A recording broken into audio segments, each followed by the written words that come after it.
Good afternoon, everyone. Welcome back. Thank you so much for joining us for the afternoon session of our Smarter State Conference. Very packed agenda for the afternoon, so we'll dive right in. I'm hoping you're all feeling refueled and recharged for a really good series of keynotes and panels to dive into the real meat of the agenda. As I said when I made my opening remarks at the start of the morning, we are really focusing on both the 10 years that we've seen in public sector transformation and what that means for the next 10 years and how we can put those building blocks in place to make that next big step forward. So we're very lucky to be joined now by someone who was, I think fair to say, quite integral to the start of that journey.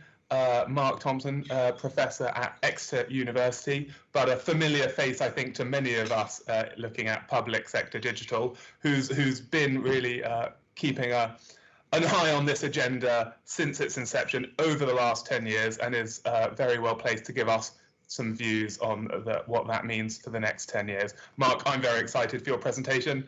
Can't wait to hear your thoughts. I'll hand straight over to you.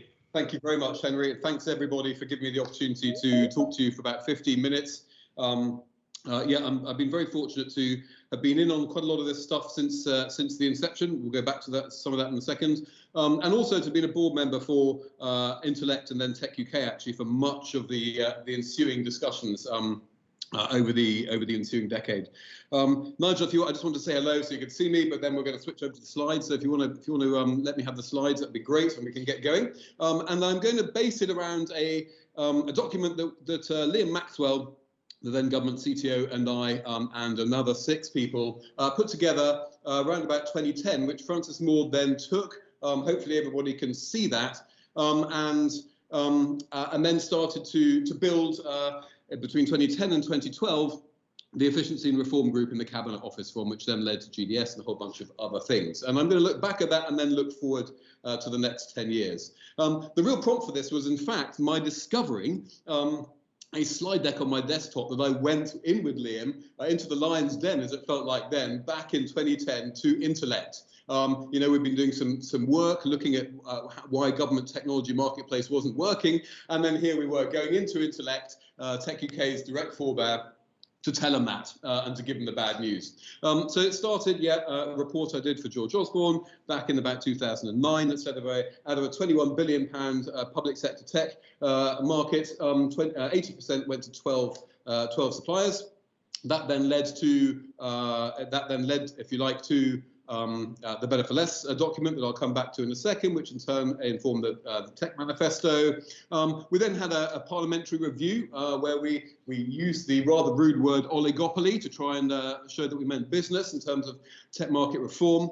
A recipe for rip-offs, it was called, so quite fruity language to see under the portcullis, which then went into the IT government strategy. So let's just, with no further ado, I'm going to pay you all the compliment of driving fast. Go into that and the Better for Less and what we turned up, if you like, to Intellect back then to say.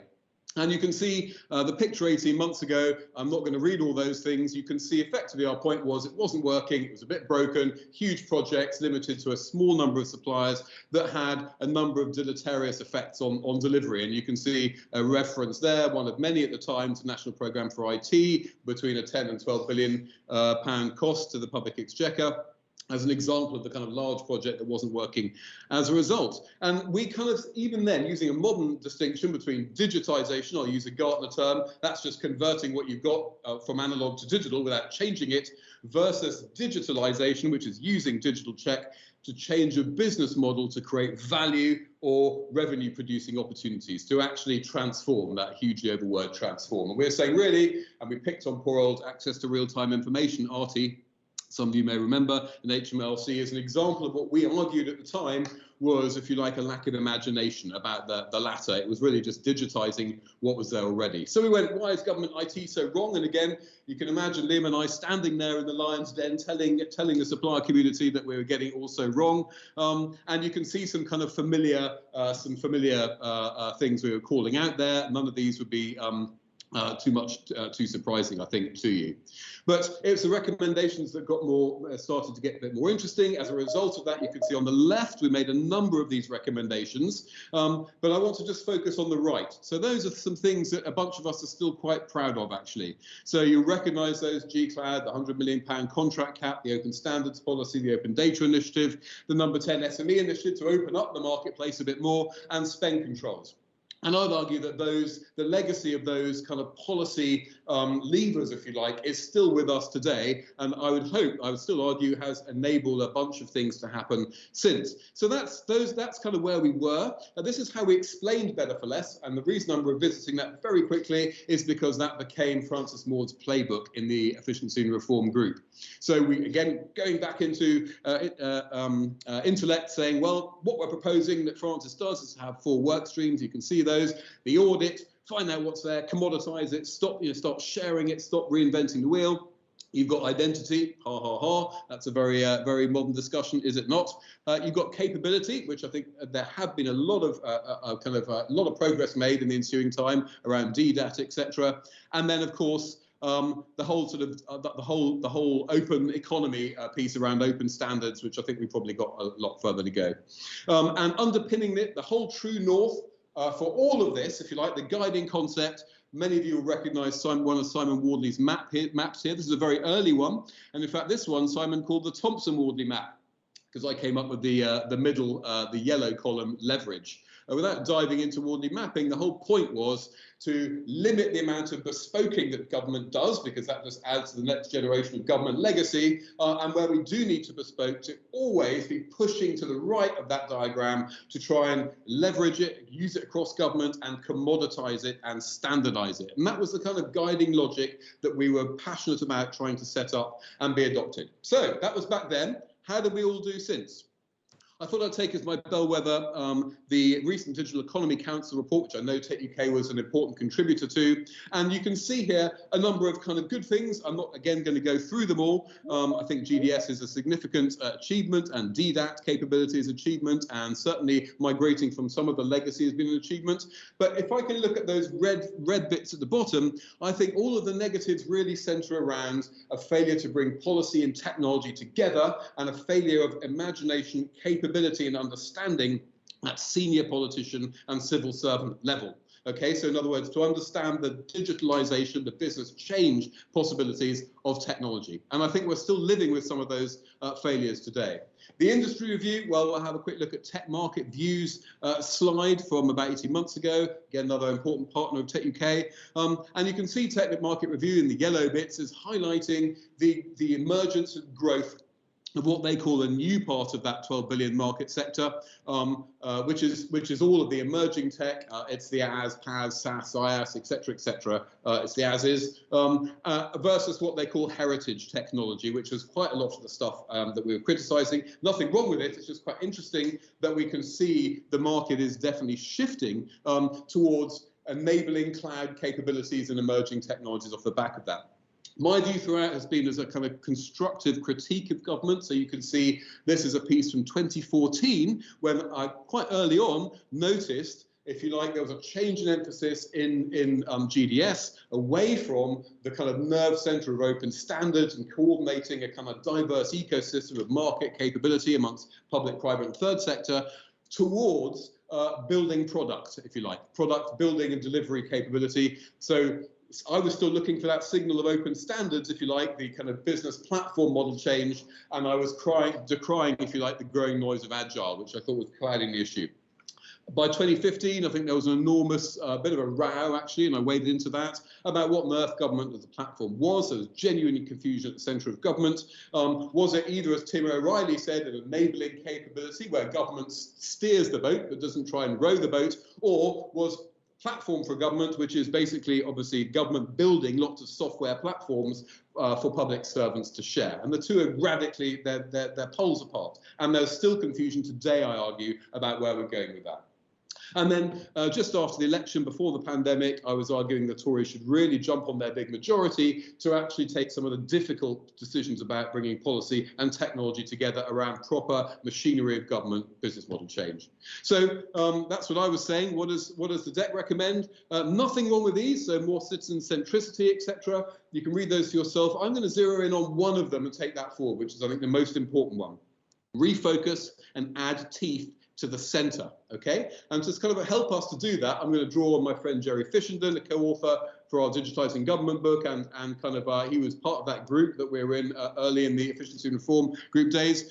You can see that's a Guardian piece about a decade ago. You can see how awfully 10 years of government technology has treated me. Jerry looks exactly the same. But these are kind of a couple of slides from Jerry. So if we were castigating, if you like, the old oligopoly model for lengthy lead times and too much bespoking and cost and difficult to exit, etc., you know, he would argue really that spawning lots and lots of digital DDAT teams rapidly busy building across government, you've got exactly the same problems there, you know, which is a real issue, right? So they're the same problems, but just expressed in a different way because we're not getting that leadership. He would also point out, back to our session with open standards, that APIs, you know, modularity, reuse across government is the neglected game changer. There's some proof that from DirectGov, etc., and Better for Less, that we've been talking about this a long time, but we are still not committed enough in terms of designing public services to that. Ed Vaizey, always entertaining. We're completely re-engineer government using APIs around effectively what you want to achieve for citizens. In other words, that is bringing a whole bunch of modular, I talk about Lego bricks a lot, modular capabilities and clustering them around citizens, which is really the important bit. And that enables proper business model change. So APIs, very, very important there. And Parliamentary Office post-report from a long time ago now was talking about exactly what we still need to do, in our view at least. So you can see some silos at the top with those different colours, there are different capabilities there, and they're being reinvented again and again. We need to move from that to specific shared reused capabilities across government, of course in the cloud these days, we would say, so that you can then move to this form of reorganization. If you look at the middle column, you can see those concentrated shared capabilities with a thin front delivery layer at the top, supported by the cloud-based ecosystem. That's very much where modern business, digital business models is, and where government needs to be. I can't help but notice Northcote and Trevelyan back in the 19th century were mulling the same thing. We're aware that we might be able to, you can see this at the top paragraph, create a general copying office where we can share stuff across all of Whitehall. And that was back in 1854. And we are still really grappling with the same stuff. And Jerry would say that's because we haven't brought policy and technology together. We're still failing to do that. And I have to say, I agree with him. And so, by the way, does the National Audit Office, the evidence of which you can see there. So it's top level capability, really, I think that's probably missing still. If the last 10 years was about the creation of GDS and agile capability, and I think we did go too much agile and too little open standards and business model, the next 10 years, of course, has got to be about the explosion of cloud-based capabilities and utilities. So all of the AI and the machine learning and the process automation and all this important analytics, etc., it's all in the cloud. We need to architect and re-architect government to point outwards towards and leverage the cloud. And really, just to pull my kind of talk together, the last couple of minutes, I think just back to that refocus and add teeth to the centre, because if we're going to do that, we have to have politicians and senior civil servants who get this, who get digital business models. You can always hire a good technologist. That's what the market's for. What we need is people who understand the opportunities for change. So I want understanding, advocacy, and leadership at the highest levels in cloud platform business models in government, and applying that to proper digitalization. I think GDS it does some fantastic stuff, but it could up the wattage on being a policy and tech hub for cross-government identity, open standards, open data, APIs, common capabilities, reuse, market making, and yes, education, business education for public sector about how the digital economy is affecting the way that government services are going to be in the next 5, 10, 25 years.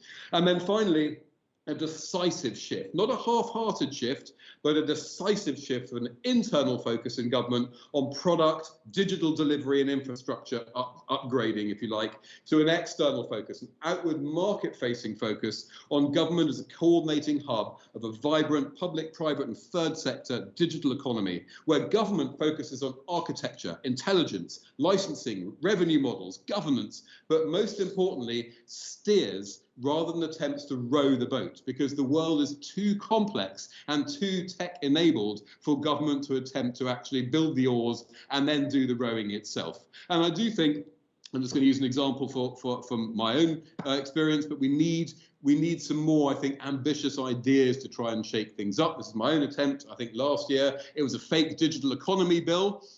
So that literally says, because a bunch of this stuff now exists in the cloud, it's no longer good public value, good use of public funds to replicate this right across our public services. So we're going to take that capability away from you, chief executives, in this envelope. And we are going to start to define what some of these common capabilities and elements might be across government. So to conclude, I think we've got to really push as a community in the marketplace on helping and encouraging government to steer rather than build the oars and row the boat, because public services are failing now. They're falling behind the rapidity of evolution of the global technology marketplace. And we cannot afford to do that any longer. So we've got to be advocates and not be afraid to get out there and challenge and try and be entertaining and engage people who aren't used to technology about the business implications and really the moral imperative to do something about it. That's me. Thank you very much. Thanks for listening. I hope that was useful.